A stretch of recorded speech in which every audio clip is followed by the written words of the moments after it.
자녀들아, 주 안에서 너희 부모에게 순종하라. 이것이 옳으니라. 내 아버지와 어머니를 공경하라. 이것은 약속이 있는 첫 계명이니 이로써 내가 잘되고 땅에서 장수하리라. 사랑의 하나님, 올해 가정의 달을 또 특별히 어버이 주일을 허락하심을 감사드립니다. 지난 한 주간도 하나님 은혜 가운데 살다가 오늘 거룩하고 복된 날 주님 앞에 나왔습니다. 우리들의 허물진 모습들을 십자가의 보혈로 다 씻어주시고 우리의 시선을 주님을 향하게 하여 주시옵소서. 이 시간 예배 가운데 임재하시는 아버지 하나님, 가정의 소중함을 깨닫게 하시고 모든 가정들이 사랑의 띠로 하나가 되어 서로 사랑하고 용서하며 이해하며 믿음의 가정으로 지켜주시옵소서. 힘들고 어려운 일들이 있을지라도 주님 십자가 고난을 기억하게 하시고 가정에 틈타는 사탄의 세력들을 믿음으로 물리쳐 승리하는 가정 되게 하여 주시옵소서. 그래야 믿음의 가정들이 하나님의 말씀대로 바로 서게 하셔서 예수 그리스도의 향기를 품고 이웃에게는 본이 되는 가정들이 되기를 간절히 원합니다. 우리 교회를 위하여 기도합니다. 아버지 하나님, 우리 교회가 50주년 희년을 맞이하도록 여기까지 은혜로 인도하신 하나님 감사합니다. 희년의 참뜻을 날마다 깊이 묵상하게 하시고 우리들의 삶이 회복되기를 간절히 원합니다. 기복적인 신앙이 아니라 이벤트적인 행사가 아니라 우리의 심령 가운데 여호와를 더욱 경외하는 믿음을 주시옵소서. 50년 동안 믿음의 선진들이 항무제 같은 이곳에서 뿌려진 씨앗들이 알라리 열매를 맺을 수 있도록 이 시대를 살아가는 우리들에게 주어진 사명 잘 감당하기를 원합니다. 성령님 역사하여 주시옵소서. 먼 훗날 천국에서 만나는 그날 칭찬받는 우리 모두가 되게 하여 주시옵소서. 그러기 위하여 50주년 행사를 진행 중에 있습니다. 주님 주관하여 주시고 축복하여 주시옵소서. 우리들에게 정직한 영을 주시옵소서. 인본주의적인 행위들은 예수 이름으로 명하노니 성령의 불로 소멸시켜 주시옵소서. 진리가 너희를 자유케 하리라는 말씀 붙들고 나아가는 지체들이 다 되게 하여 주시옵소서. 특별히 우리 공동체에 연로하신 분들이 많은 수고가 여기까지 달려왔습니다. 축복하여 주시옵소서.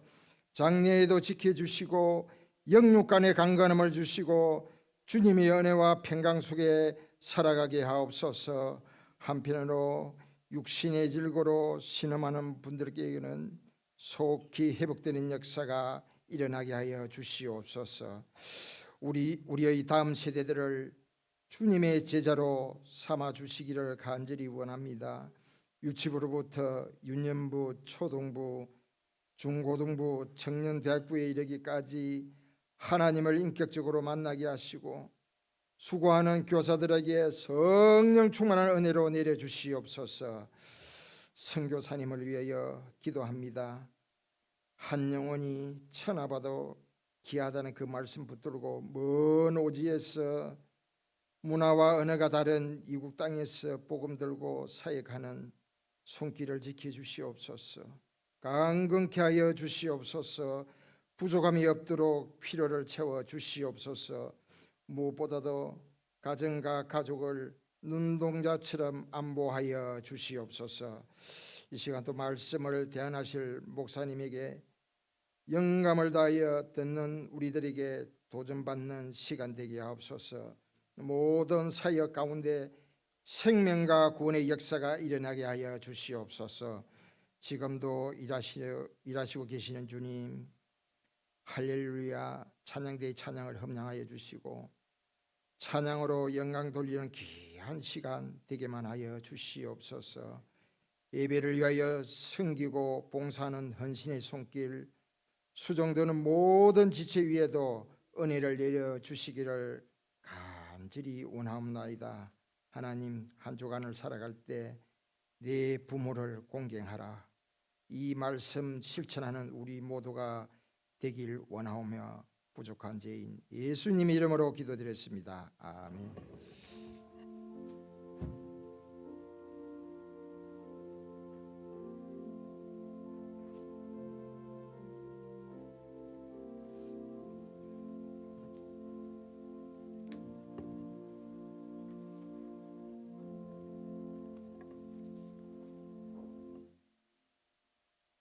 오늘 우리에게 주신 하나님 말씀 신명기 5장 16절 한 절 말씀입니다.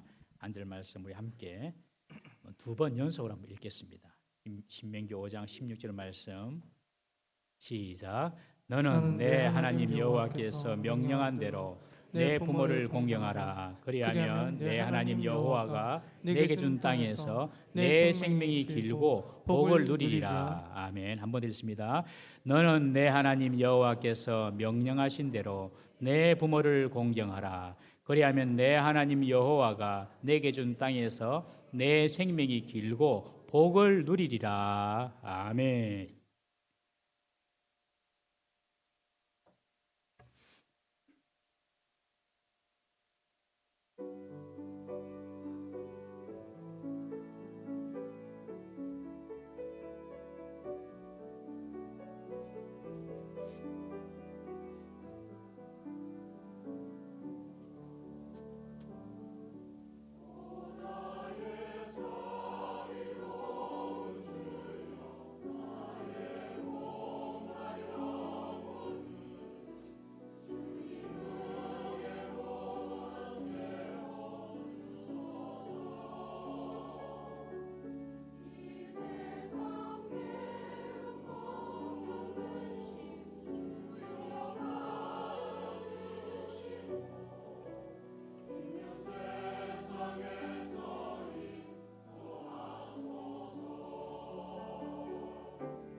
아멘. 우리 한번 옆에 분 인사합시다. 하나님이 당신을 사랑하십니다. 하나님이 당신을 사랑하십니다. 5월달은 가정의 달, 또 지난주는 어린이 주일이라서 어린이의 소중함을 알고 자녀의 소중함을 감사하고, 또 오늘은 어버이 주일입니다. 그죠? 어버이 주신 하나님께 감사하고, 원래 다음 주는 서성의 주일이거든요. 서성의 주일인데 언제부터인가 서성의 주일이 없어졌어요. 우리 주일학교 교사들 너무 애를 많이 쓰시고 수고 많이 하시는데, 우리 주일학교에 자녀를 맡기신 분들은 다음 주 서성의 주일날 꼭 담당 교사들 찾아가셔서 감사하시기 바랍니다.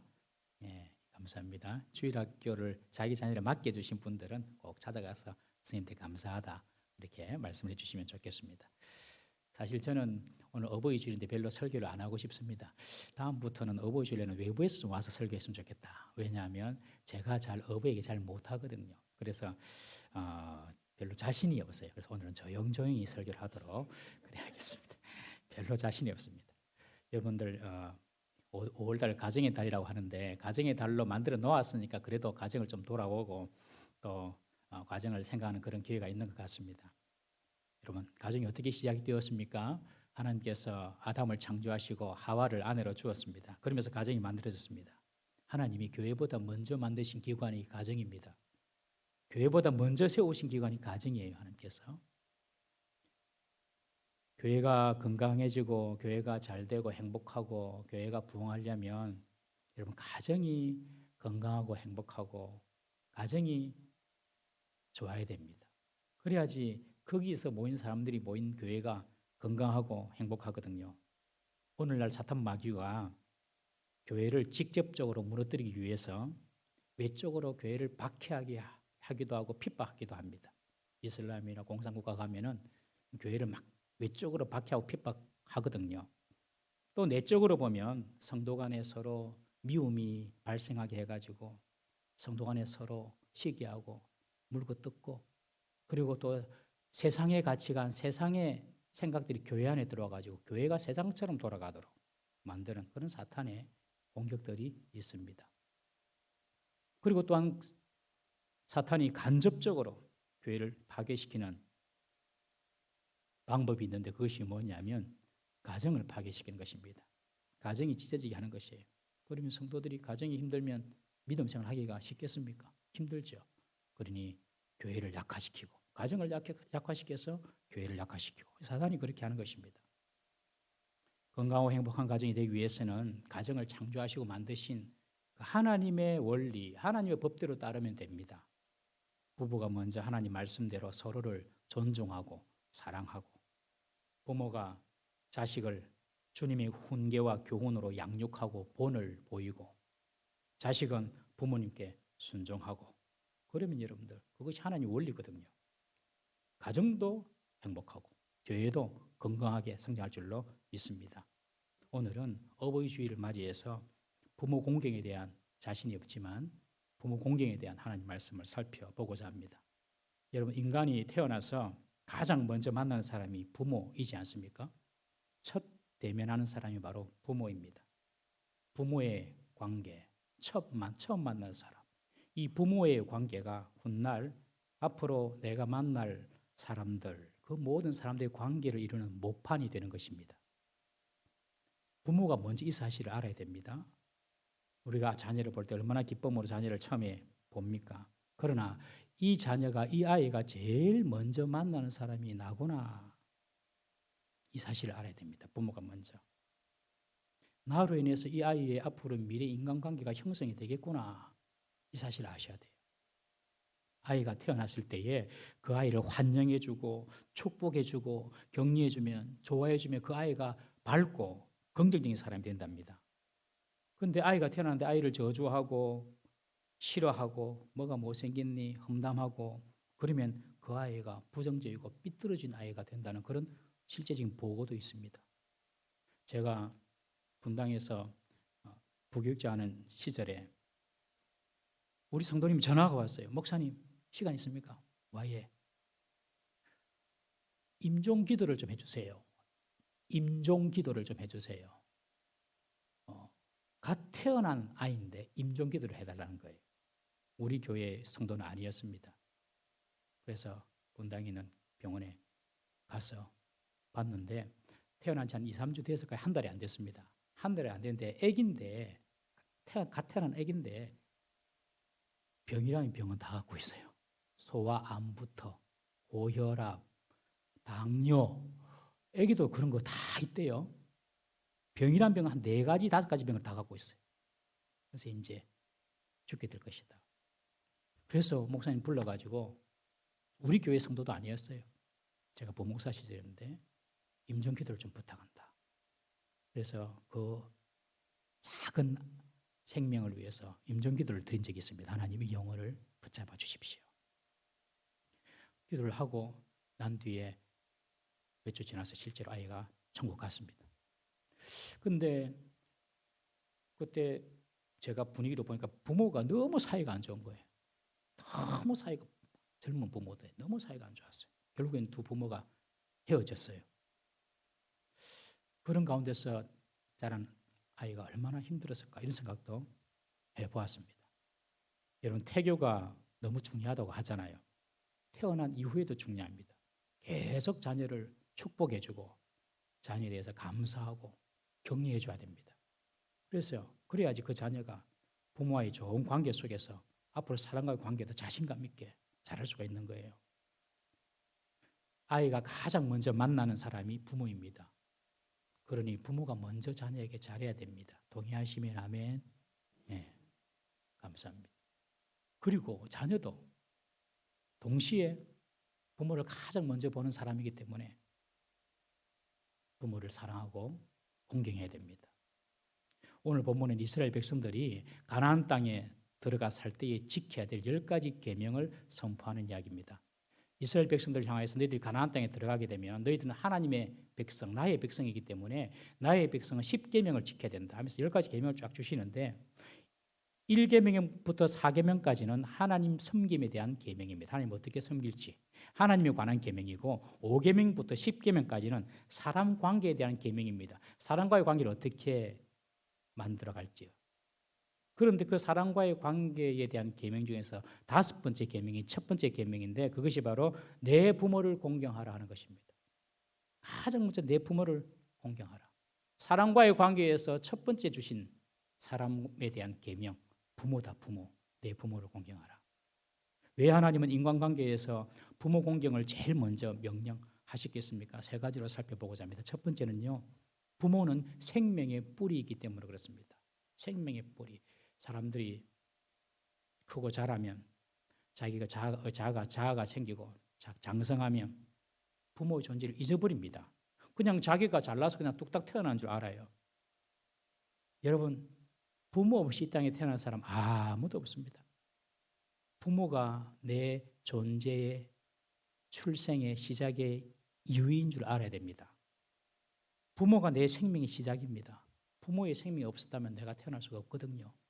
그러니 내 시작은 바로 부모다. 어릴 때 외국으로 입양이 된 한국 사람이 장성하고 나름대로 성공해가지고 이름도 얼굴도 모르는 부모 찾는다고 한국에 와가지고 가끔 TV에 나오는 사람 보셨죠? 자기의 존재의 뿌리를 찾고자 하는 본능 때문입니다. 우리가 지금 부모님의 얼굴도 알고 부모님의 이름도 알고 한다면 그 자체부터 부모님이 나에게 주신 은혜인 줄 알아야 됩니다. 내가 뿌리 찾아서 헤맬 필요가 없기 때문입니다, 여러분. 우리가 부모를 공경해야 되는 이유는 첫 번째, 부모님은 나의 생명의 뿌리이기 때문에 그렇다. 두 번째로 우리가 부모님을 공경해야 되는 이유는 부모는 모든 인간관계의 뿌리이기 때문에 그렇습니다. 부모가 모든 인간관계의 첫 단추입니다. 말씀드렸다시피 제일 먼저 만나는 사람이 부모입니다. 그 부모와의 첫 단추가 잘못 꿰어져 있으면 다른 사람 관계에도 문제가 생길 수 있습니다. 여러분, 사람과의 관계를 잘 못하는 사람들은요, 부모와의 관계가 문제가 있을 가능성이 아주 높습니다. 특히 위의 권위자들과의 관계를 잘 못하는 사람들은요, 제한테 좀 안 맞아서 일단 빼놓겠습니다. 제가 낄 군부는 아닌 것 같아요, 아직까지. 위의 권위자의 관계에 있어서 잘 못하는 사람은 부모와의 관계에서 부모의 권위를 인정하지 않고 부모의 권위를 무시하는 사람의 경우가 많습니다. 여기서 주의할 것은 부모가 권위주의에 빠진 부모라면 자녀들이 거의 100% 부모의 권위를 인정하지 않습니다. 권위 그 자체는 아주 중요하고 소중한 가치입니다. 권위는 있어야지만 권위주의는 옳지 않습니다. 권위주의는 타인으로 하여금 억지로 나를 인정하게 하려는 압박이요, 압력이기 때문에 권위주의는 옳지 않습니다. 그러나 권위는 소중합니다. 만약에 부모가 권위주의에 빠진 부모라면 자녀는 절대로 부모를 권위 있게 보지 않습니다. 이런 부모가 권위주의에 빠진 사람, 이런 부모를 둔 자녀들은요, 자녀의 권위에 대해서 인정하지 않습니다. 부모의 권위에 대해서 인정하지 않습니다. 그래서 자기보다 더 높은 권위에 대해서 반항하고 인정하지 않는 그런 경향이 있습니다. 거꾸로 그러면서 미워한다고 배운다는 말이 있죠. 자신도 권위주의에 빠지게 됩니다. 그래서 부모와의 관계가 좋지 않은 사람들은 이렇게 보면 자녀와의 관계도 좋지 않을 확률이 꽤 높습니다. 이렇게 가는 거예요. 반대로 위로 부모와의 관계가 좋은 사람은요, 다른 사람과의 관계도 좋아지고 아래 자녀들과의 관계도 좋아집니다. 왕대밭에 왕대나고 쫄대밭에 쫄대난다는 속담도 있지 않습니까, 여러분? 불효자 밑에 불효자가 생길 수 있고요, 효자 밑에 효자가 나는 법입니다. 부모 공경, 이것은 모든 인간관계의 뿌리이기 때문에 하나님은 부모를 공경하라라고 명령하시는 것입니다.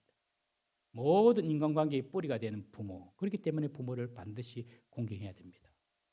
세 번째로 부모 공경은 사랑의 뿌리 있기 때문에 그렇습니다. 자녀들은 부모의 사랑을 통하여서 사랑을 배웁니다. 부모의 무조건적인 희생과 헌신, 이것을 경험하면서 사랑이 무엇인지를 자녀들은 배워나갑니다. 이런 부모의 사랑을 받은 자녀들이 남도 사랑할 수 있고 하나님도 사랑할 수가 있습니다. 그렇지만 부모로부터 무조건적인 사랑을 경험하지 못한 사람들은요, 남도 사랑하기가 어렵고 눈에 보이지 않는 하나님도 사랑하기가 어렵습니다. 부모님은 우리에게 사랑의 뿌리를 심어주시는 분이기 때문에 우리는 부모님을 공경해야 합니다. 그러나 자라면서 당연히 받아야 할 그 부모님의 사랑, 그 사랑을 충분히 받지 못하고 자라는 자녀들이 있지 않습니까? 많습니다, 생각보다. 사랑을 받기는커녕 오히려 부모로부터 학대와 고통을 당하는 자녀들도 있습니다. 그런 자녀에게 부모를 공경하라 하는 이 말씀은 고문과도 같습니다. 이전 교회에서 어떤 성도님과 상담을 하는데 제게 그런 말씀하세요. 목사님, 교회 와서 신앙생활하니까 너무 기쁘고 행복하고 좋습니다. 그런데 하나님을 아버지라고 부르는 것이 너무 싫습니다. 하나님을 아버지라고 부르는 것이 너무 마음에 안 듭니다. 왜요? 물으니 하나님을 아버지라고 부르면 내 육신의 아버지가 생각이 납니다.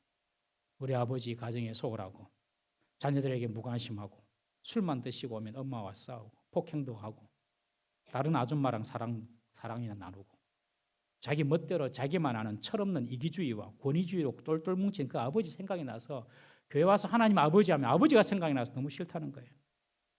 정말 이런 아버지를 사랑하기는 쉽지 않습니다. 골로새서 3장 21절 말씀 한번 읽어보겠습니다. 시작. 아비들아 너희 자녀를 노엽게 하지 말지니 낙심할까 함이라. 아비들아, 특별히 아버지에게 하는 말입니다.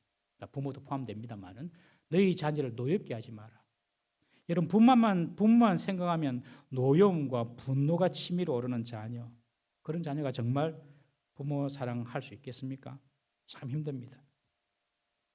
불효자가 자녀 자신의 문제만이 아니라 부모가 불효자를 만드는 경우도 있다는 사실을 꼭 기억해야 됩니다.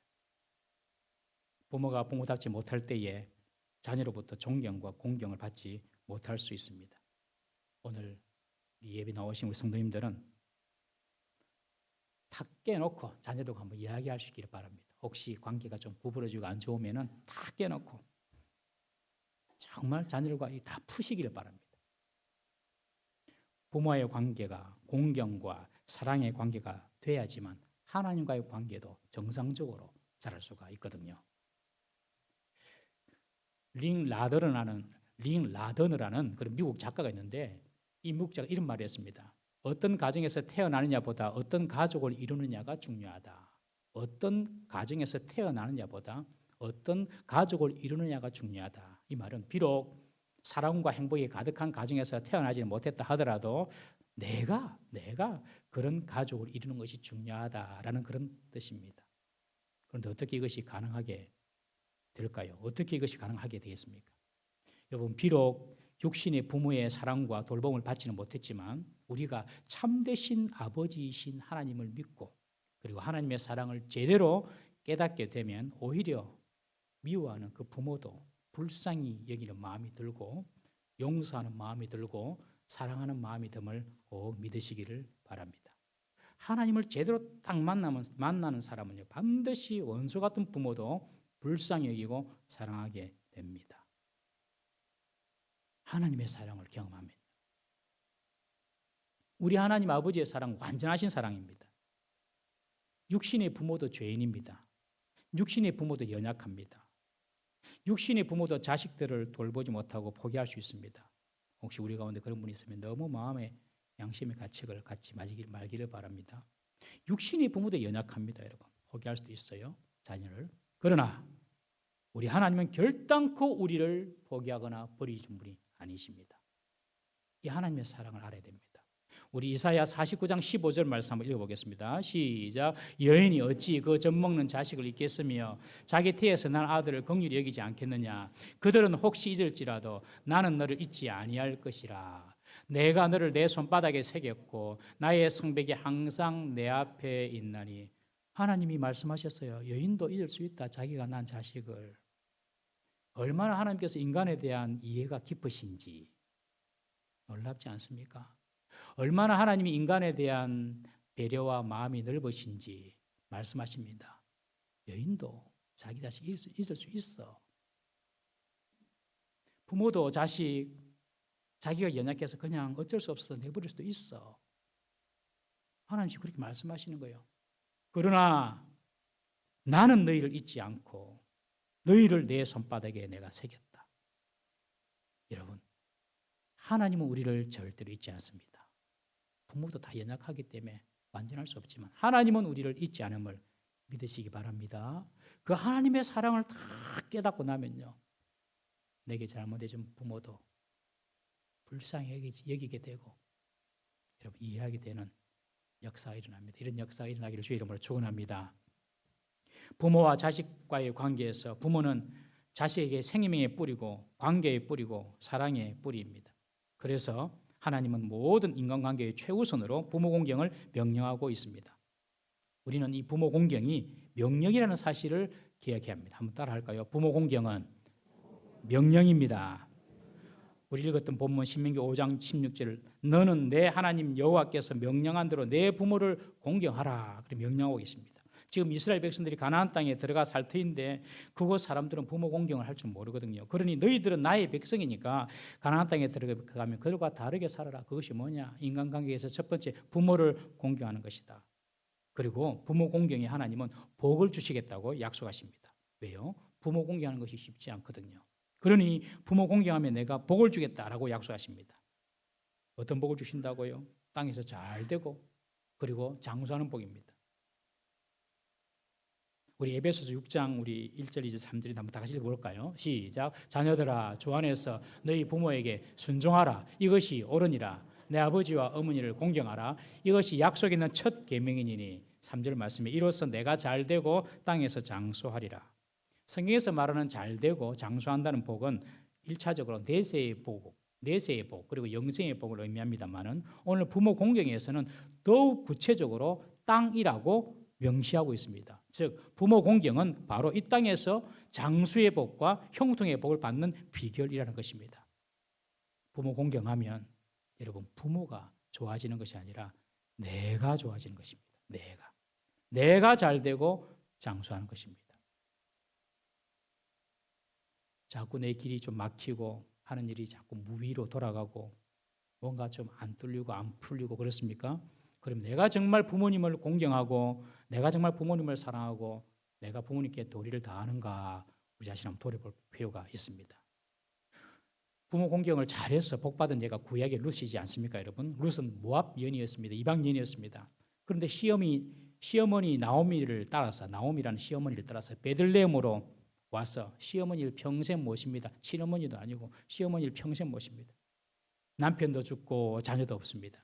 그냥 자기 고향으로 돌아가서 새 사람 만나서 재혼할 수도 있습니다. 그런데 홀로 대신 늙으신 시어머니 이 나오미 그냥 둘 수 없어서 그 나오미와 함께 영고도 없고 민족도 다른 베들레헴으로 이스라엘로 돌아와서 유대인으로 사는 것입니다.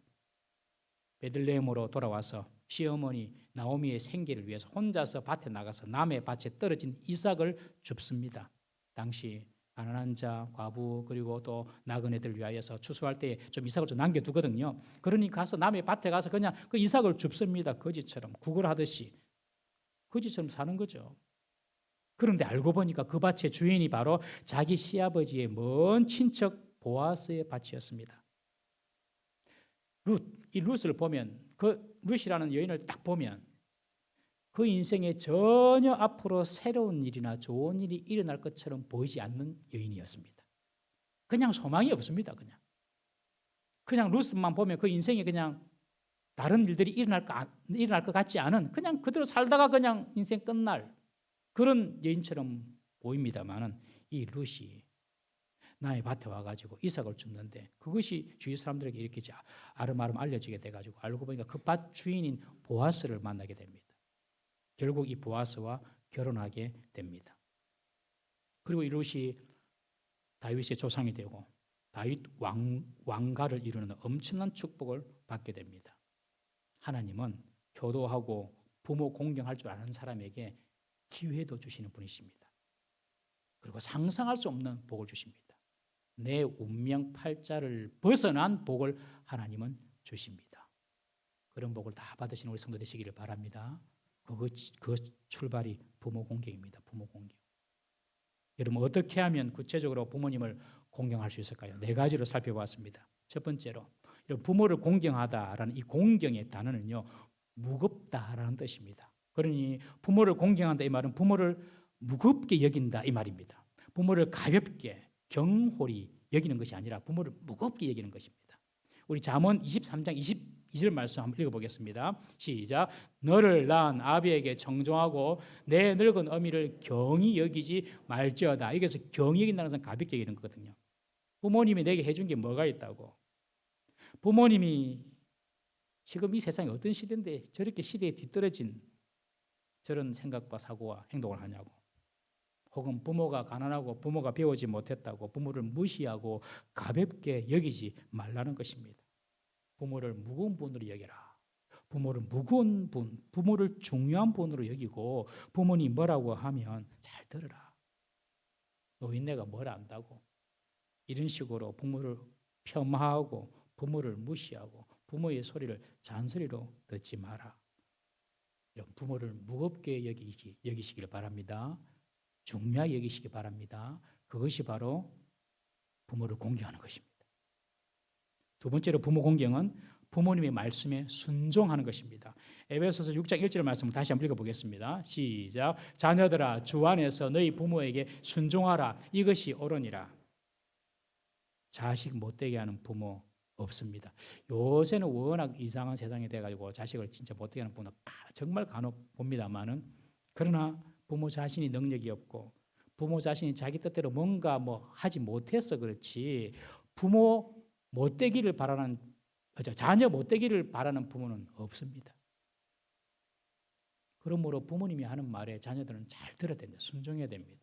부모님의 입에서 금쪼가리가 계속 떨어지고 있는데 부모의 말이 다 금쪼가리입니다. 금쪼가리. 부모 입에서 금쪼가리가 계속 떨어지고 있는데 이것을 잔소리다. 엄마가 아버지가 세상 물정을 알아요. 이러면서 무시해버리고 듣지 않으면 부모를 공경하는 것이 아닙니다. 부모의 말씀에 순종하는 사람. 물론 주 안에서 순종해야 되죠. 부모님의 말도 주님의 말씀과 상충될 때가 있습니다. 그러면 주님의 말씀을 따라가야 되죠. 여러분 성경의 위대한 모든 인물들은 다 부모님의 말씀에 순종한 사람들입니다. 저도 순종을 아는 적이 많기 때문에 계속 설교는 작게 하도록 하겠습니다.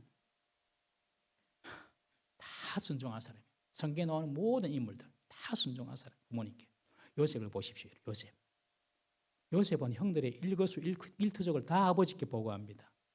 이 일로 형들은 요셉을 싫어합니다. 고자질한다고.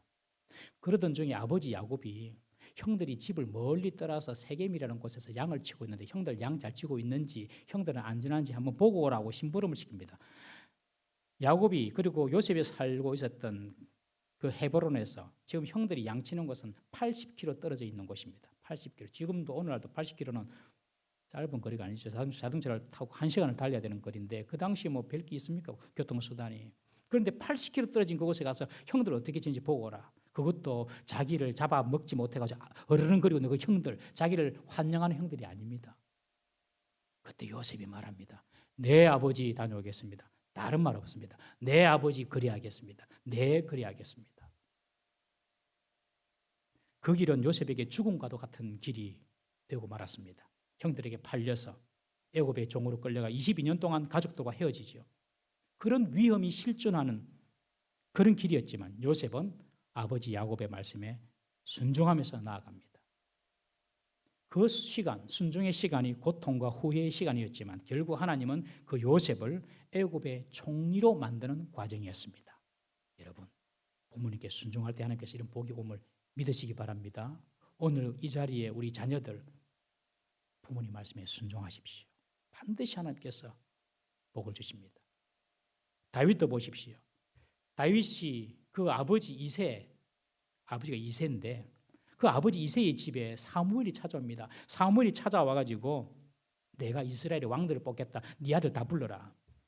그러니 이 아버지 이세가 들에 양을 치고 있던 아들들을 다 부릅니다. 7 아들을 부르는데 막내 아들 다윗 너만 남아. 내가 볼 때 너는 왕감이 아니니까 너만 남아. 그리고 막내만 양치기 하고 6 형들은 다 집으로 불러가지고 사무엘과 인터뷰하게 합니다. 누가 왕이 될지 이스라엘에. 여러분들이 다윗이면 집에 가고 싶겠어요? 안 가고 싶겠어요? 아버지 양치라고 한다고 예 아버지 알겠습니다. 양치겠습니다. 그래 알겠어요. 나도 좀 가서 좀 사무엘 좀 만나봅시다. 혹시나 압니까? 내가 왕이 될지. 그렇게 하시겠죠. 뭐 양이야 싹군에게 맡겨놓으면 되는 거고 자기도 집에 가서 한번 봅시다. 할 수 있는데 다윗은 전혀 이런 방구 안 하고 순종합니다. 사람들은 이세도 그렇고 다윗의 형들도 그렇고 사무엘이 오니까 사무엘을 통하여 무슨 왕이 되는 줄 알았습니다. 그런데 하나님의 시설은 이세의 집이 아니라 다윗이 혼자서 양치는 그 들녘이 있었습니다. 우리 시편 78편 70절 71절 한번 읽어보겠습니다. 시편 78편 70절 시작. 또 그의 종 다윗을 택하시되 양의 우리에서 취하시며 젖 양을 지키는 중에서 그들을 이끌어내사 그의 백성인 야곱 그의 소유인 이스라엘을 기르게 하셨더니 젖 양이란 말은 이제 어미젖을 먹는 새끼 양을 말합니다. 젖 양을 다윗이 지키는 중에 그들을 이끌어 이 그들이 번역이 잘못됐습니다. 복수가 아니라 단수입니다. 그를 이끌어내사 다윗을 이끌어내사 그의 백성인 야곱 그의 소유인 이스라엘을 기르게 하셨더니 하나님의 시선은요 다윗에게 가 있었어요. 아버지 말씀에 순종하는 다윗에게. 앞서 보았던 룻도 보십시오. 우리 룻기 3장 5절 6절 말씀 한번 읽어보겠습니다. 시작. 룻이 시어머니에게 이르되 어머니의 말씀대로 내가 다 행하리이다 하니라. 그가 타작마당으로 내려가서 시어머니의 명령대로 다 하니라. 우리가 이 앞뒤 문맥 다 끊고 봐서 잘 이해가 안 되는데 이 어떤 상황이냐면요. 이 시어머니 룻이 나오미에게 여성으로서 정말 수치스러운 명령을 내립니다. 정말 수치스러운 명령을 내리거든요. 정말 수치스러운 명령을 내려요. 보아스를 유혹해라. 그 명령을 내리는 거예요. 그런데 룻은 내 어머니 말씀대로 하겠습니다 하고 지금 순종하는 것입니다. 여러분 하나님의 쓰임을 받고 하나님의 복을 받는 사람은 다 부모를 공경하고 부모의 말씀에 순종한 사람입니다. 주 안에서. 여러분 주님 안에서 부모님의 말씀에 순종할 수 있기를 주의 이름으로 축복합니다. 세 번째 부모 공경은 부모의 허물을 덮어주는 것입니다. 부모의 허물을 덮어줘야 됩니다. 장성한 젊은 자녀가 늙으신 부모를 보면 그 판단이나 행동이 다 성에 차지 않죠. 부족해 보입니다. 그렇지만 부모의 허물을 덜 추어내고 부모의 허물을 지적하는 것은 부모를 공경하는 것이 아닙니다. 허물을 덮어주는 것이 부모를 공경하는 것입니다. 노아의 세 아들을 보십시오.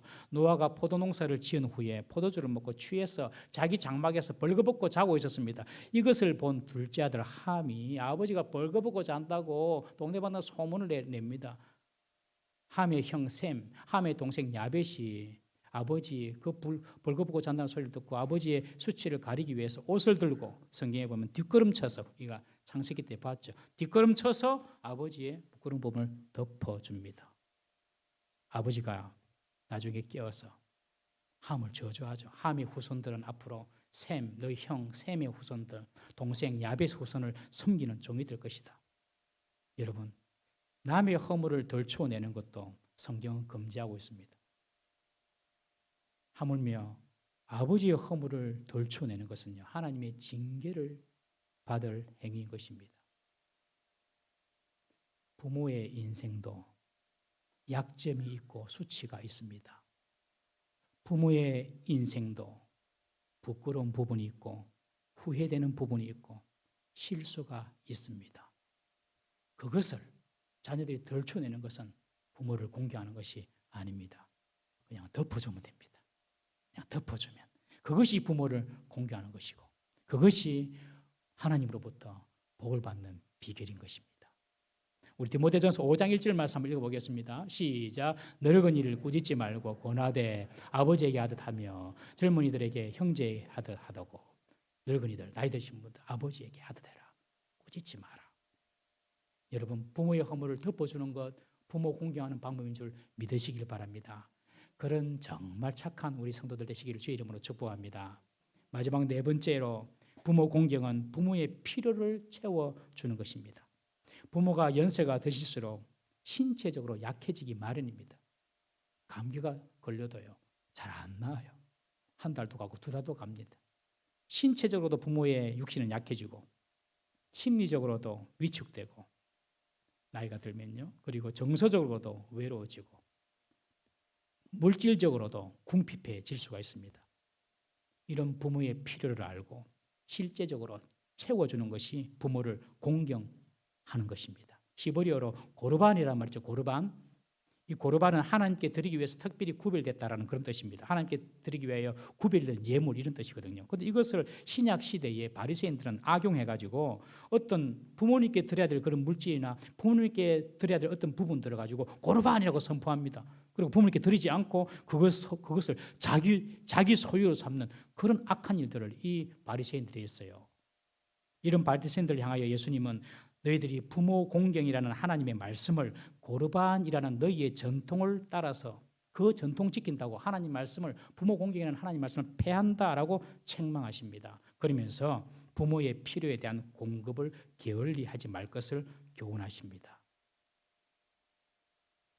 보통 우리는 우리 사는 게 바쁘잖아요. 자식들 키우고 우리 사는 것이 바쁩니다.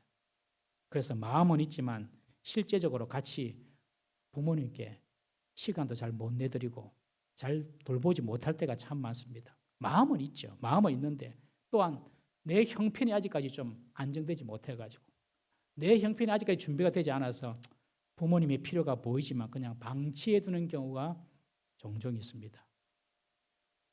여러분, 그러나 우리가 아직 잘 준비가 되어 있지 않다 하더라도 부모의 필요를 채워주는 일에는 작은 것부터 시작하는 것이 옳은 일인 줄 믿으시기 바랍니다. 전화라도 자주 드리고, 저도 잘 못합니다만 전화도 자주 드리고 부모님 말씀도 듣고 작은 물질도 드리고, 왜냐하면 내 형편이 좀 좋아지고 내 형편이 좀 안정되면 내가 그때 좀 열심히 부모님 섬겨야지 이렇게 생각을 하는데 부모님은 기다려주지 않더라고요. 부모 공경에는 유통기한이 있습니다. 부모 공경에는 유통기한이 있어요. 부모 떠나고 세상에서 효자 되려고 부모 길 챙기고 제사 모시고 그것은 청개구리 효자입니다. 청개구리 효자. 부모 살아계실 때 섬겨야 됩니다. 여러분, 특별히 자녀들이 이제 부모님께 뭐 필요를 채워드리려고 하면 부모님 거의 다 뭐 됐다 뭐 이래 하시잖아요. 저도 아버지 식사 마시지요. 하니까 됐다. 너희끼리 먹어라. 새끼들도 많은데 너희끼리 먹어라. 그래 하세요. 부모님께 어떤 의사를 물을 때는 한 번으로 절대로 끝나면 안 됩니다. 3번까지 꼭 물어야 됩니다. 3번까지. 아니 더 물어도 돼요. 부모님께 어떤 의사를 물을 때는 꼭 3번 이상 물어야 됩니다. 아버지 이번에 휴가 맞아서 한번 부모님 모시고 한번 같이 1박이라도 한번 같이 갔다 옵시다. 됐다. 너희끼리 가라. 요새 몸도 아프고 차도 오래 못 탄다. 다 그러십니다. 그럼 알았습니다. 갔다 올게. 이러면 안 됩니다. 맛있는 거 있는데 아버지 맛있는 거 있는데 같이 한번 식사하면 같이 식당 좋은 데 있는데 됐다. 너희끼리 먹어라. 괜찮다. 아유, 나는 뭐 소화도 잘 못 시킨다. 그럼 알았습니다. 잘 먹고 올게. 절대로 그러면 안 됩니다. 몇 번까지 물으라고요? 최소한 3번 이상. 왜 부모들이 3번 이상 그렇게 거절하냐면 저것들이 진짜 내가 좋아가지고 내가 밥 먹고 싶어서 내가 함께 가고 싶어서 아니면 그냥 형식적으로 그러나 그거 알아보려고 하는 거예요. 그러니까 뭐 좀 합시다 그러면 안다. 됐다. 너희끼리 해라. 그래 해도 계속 너 해야 되겠다 마음이 들면 해야 됩니다. 조금 용돈 드리면 됐다 하지 마라. 너 먹고 살기도 힘든데 알았습니다. 우리 먹기 힘들어 우리끼리 할게. 그렇게 하면 안 되고 3번 이상. 사랑하는 성도 여러분, 부모 공경은 나와 부모의 관계이기 때문에 하나님께 주시는 명령이 아닙니다. 부모 공경은 나와 하나님과의 관계에서 일어나는 일입니다. 부모 공경은 내게 주신 하나님의 명령입니다. 그렇죠? 내게 주신 하나님의 명령, 하나님의 명령, 아버지의 명령이 아니고 하나님의 명령, 어머니의 명령이 아니고 하나님의 명령. 그리고 부모 공경은 하나님이 내게 복을 주십니다. 네가 이 땅에서 잘되고 장수하리라. 할렐루야. 부모 공경하면 하나님이 복을 주세요. 하나님이 네가 이 땅에서 잘되고 장수하리라. 왜냐하면 부모 공경의 원리는요, 부모와의 관계뿐만 아니라 모든 사람과의 관계에서도 통하기 때문에 그렇습니다. 여러분, 상대를 경솔히 여기거나 가볍게 여기지 말고 상대를 무겁게 여기고 중요하게 여겨줘라. 인간관계에서 얼마나 중요합니까? 상대의 말에 순종해주라, 들어주라. 얼마나 중요합니까? 상대의 허물을 덮어주고 덜쳐내지 마라. 얼마나 중요합니까? 상대의 필요가 보이면 그 필요를 최선을 다해서 채워주라. 얼마나 중요합니까? 이런 원리 자체가 부모 자녀 관계뿐만 아니라 부모 공경의 원리뿐만 아니라 이 땅에서 잘되고 장수게 되는 성공의 원리인 줄 믿으시기를 바랍니다. 이런 원리로 평생 사신 분이 있습니다. 바로 우리 예수님이십니다. 예수님은 제자들도 하찮게 여기는 어린 아이들, 그 아이들일지라도 경홀히 가볍게 여기지 않고 내게로 데려오라고 말씀하십니다.